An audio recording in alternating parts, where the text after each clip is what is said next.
The idea for this kind of came out of some of the conversations that we had been doing through the year for a series of CTO interviews that we posted on Medium, and Mark participated in one of those.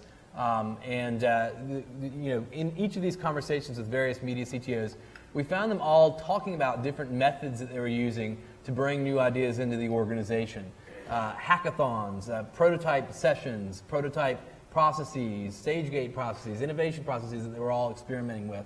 But what we began to hear over time is a little bit of nuance around how the different companies were sort of approaching that process and what it meant for different technology types and different types of companies in media and communications.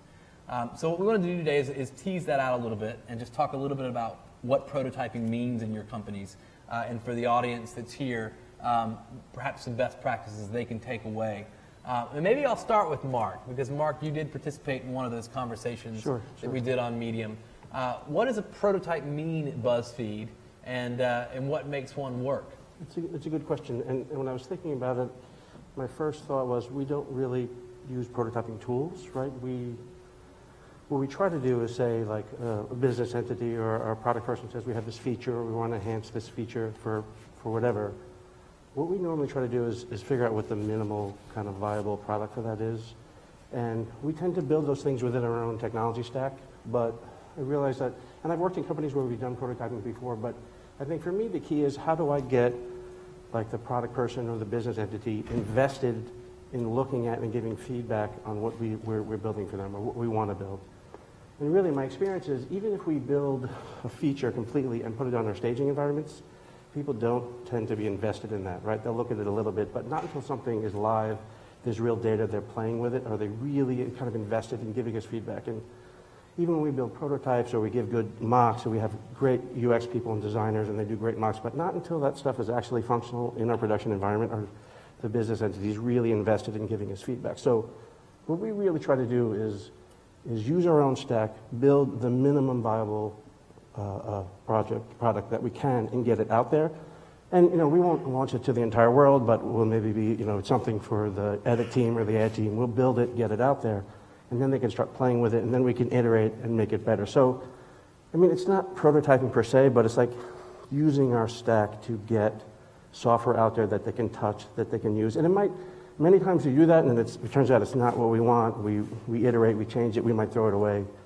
But in my experience, it really gets people more invested, right? They're like, this is in production, it's code, it's real data, we're using it, we're playing with it, we're interacting with it.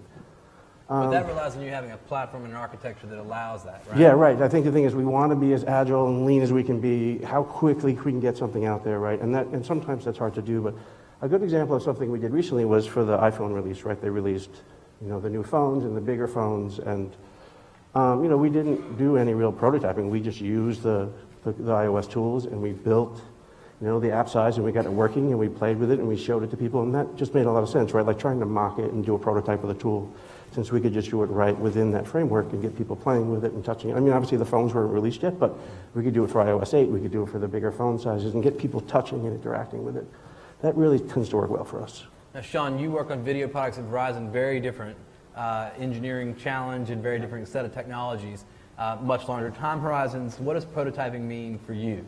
Well, it's mixed, and it's evolved over the last few years in particular. And I'm on the other side of that conversation that Mark has with the business owners.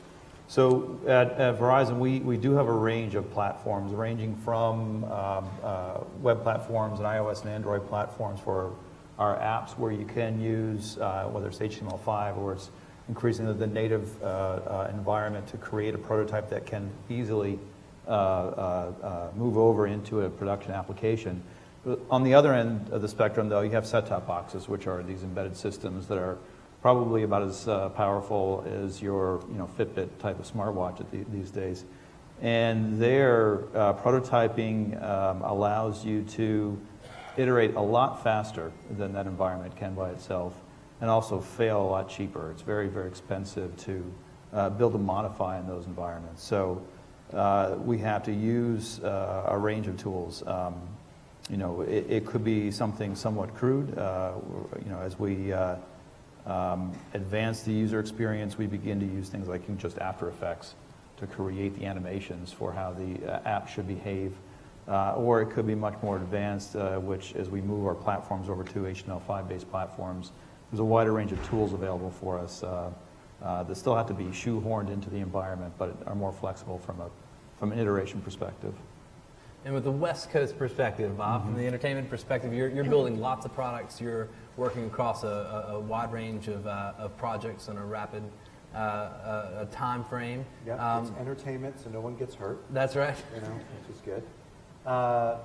We use it, it's similar to what you do. We work with a lot of different companies.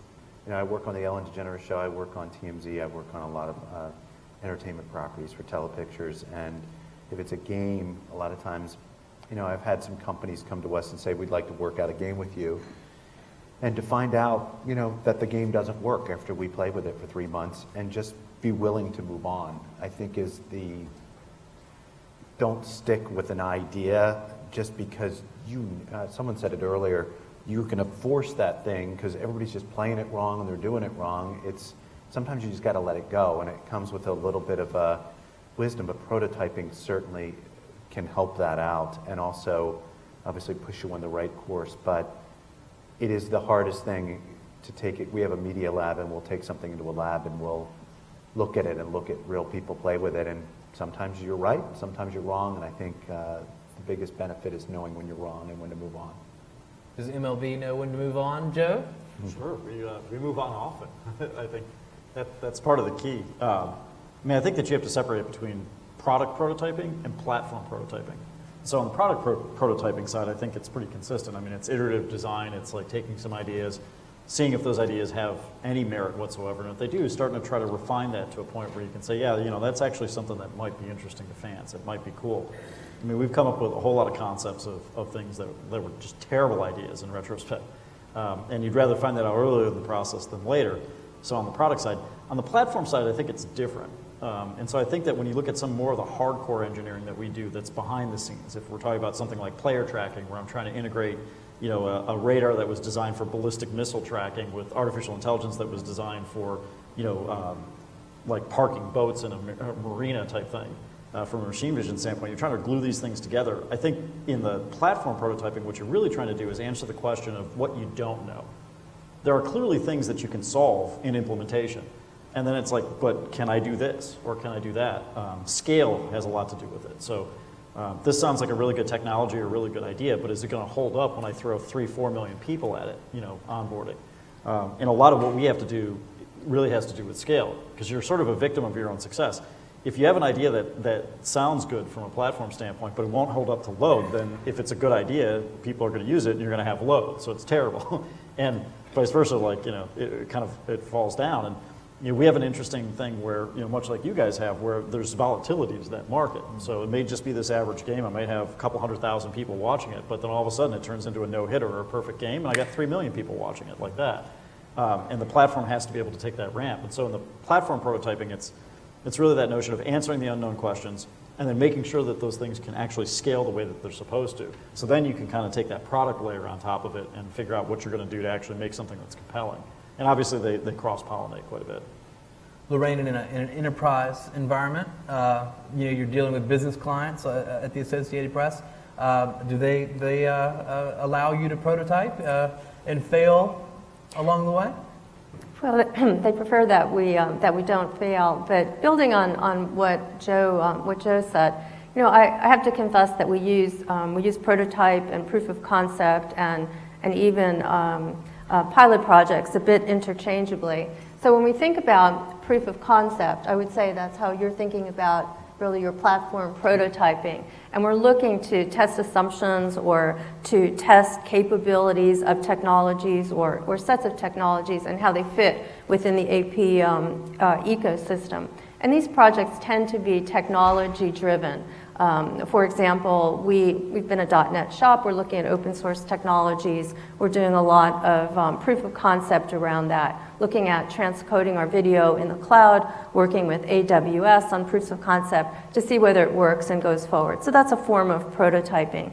What we call prototypes tend to be business driven. For example, we just rolled out a production version of an elections API that started as a prototype because we needed to test our business assumptions and the functionality of a very limited version of an API with several of our big customers, and based on their feedback, we were able to inform and refine the production quality version. When we think of pilot projects, they tend to be editorial projects around workflow or improving processes that sometimes have technology implications, but not always. So there's these lines between prototyping and piloting and larger projects. In the way we think about it. And I'll throw it open to the panel, but in some cases, like Mark, when we think about BuzzFeed, the news is always evolving, and your platform is always changing. We read about BuzzFeed being a platform that's constantly A/B testing and trying to improve itself. Where is that line between just sort of day to day making things better and prototyping? I mean, I don't see, for us, I think it's very much the same thing, where we're just constantly iterating and evolving. And like I said, I think we might have new ideas that may drive traffic or may drive sharing or whatever, but we're always just, I think we're implementing and A/B testing and rolling it out in a slow fashion, right? Like, I think that's, to me, they're very much in line with each other. Like, it's part of how we evolve the platform and how we make better content and get better, it's a big piece of what we do, right? That's what I was thinking about what you're saying about, like, scale, right? It's funny because in my mind, I don't think about that as like prototyping. I think about that more as just like, if there's a new technology, it feels like more R&D to me than prototyping. And like, to me, it's like, we're always thinking about scale because our scale is pretty big, so everything we do is related to that, right? It feels like, but it's funny, I don't think in my mind that it's prototyping per se. It feels much more about R&D or like testing on the technologies. But I guess in some ways there's some overlap there, right?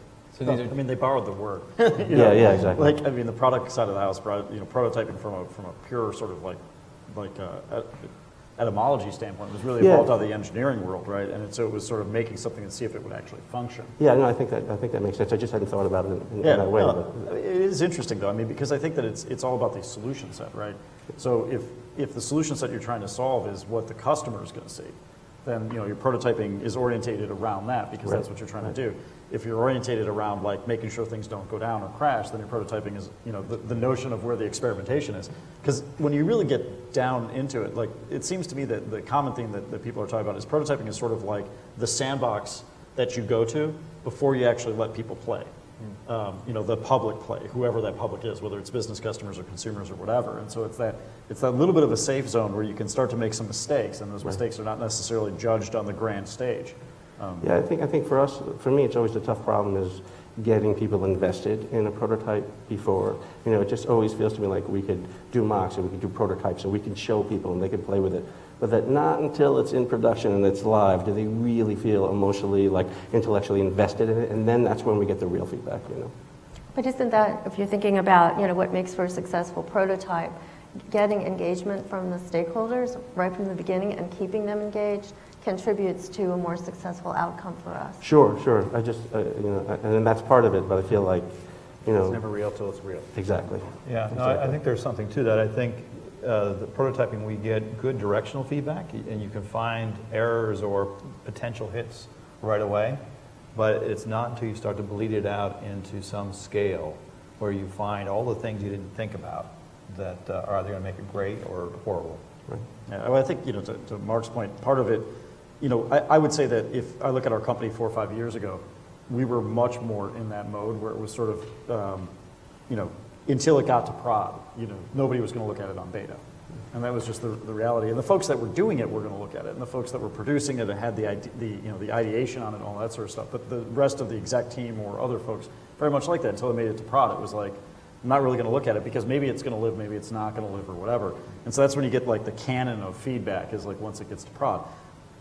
When I think about that though, that was a very, very web-centric approach in our organization, just speaking for us, when we primarily were outputting to the web. When you start to output to a lot of these other platforms like mobile devices, like phones where you're doing native development or set-top boxes and things like that, we've fortunately had a little bit of a cultural shift where people are realizing that you can't just turn on a dime, that once the thing's out there in prod, it's going to take me another 6 weeks to get a deployment out. Right. And so we've been able to hopefully, we definitely have been able to, and hopefully it will continue, we've been able to get more feedback and more buy-in earlier before things go to prod, just because people have finally come to the realization, I think, categorically, that the cycle for repair or the cycle for improvement is so much longer in an app-centric world. The other thing nice about mobile is I can give you our latest rev of the app, right? This is ready, this is golden, it's going to go, and you can play with it and tweak it. We've been trying to, and I agree completely, mobile is much more difficult. It's about building an app and releasing it. We're trying to find ways to integrate some of the things we do on the web into mobile, where we can do some more A/B testing, where we can roll out features to limited users, turn things on and off using server configurations, which is, I feel, is valuable. Right? Looks like we're finished up, guys. I want to thank you very much for joining us today, closing out the day. Cheers to our panel.